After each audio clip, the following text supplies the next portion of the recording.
So I just watched Smosh's new movie Ghostmates, and I wasn't disappointed.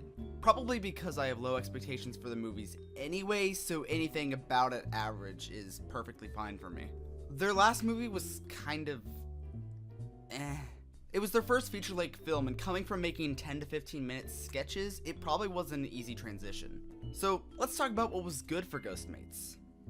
So what could possibly be good about this movie? It must suck.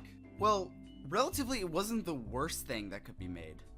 Starting off with the first scene, this is basically the scene that shows how Ian's character dies, and it wasn't horribly executed. After the scene of him dying, he meets Anthony's character, who just bought the house that Ian died in.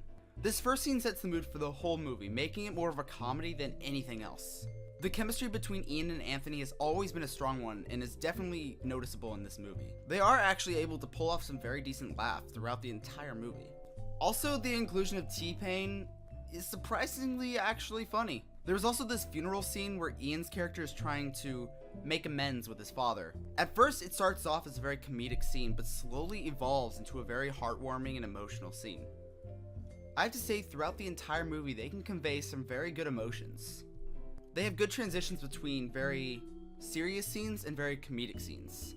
Now, the goods were short, but we're on to the bads now. Where to begin? From the very beginning, especially in the trailer, I could see a very strong relevance to the movie Ghost Town with Ricky Gervais. In both movies, a main character dies within the first 5 minutes. Then the dead character meets someone else who can actually see ghosts.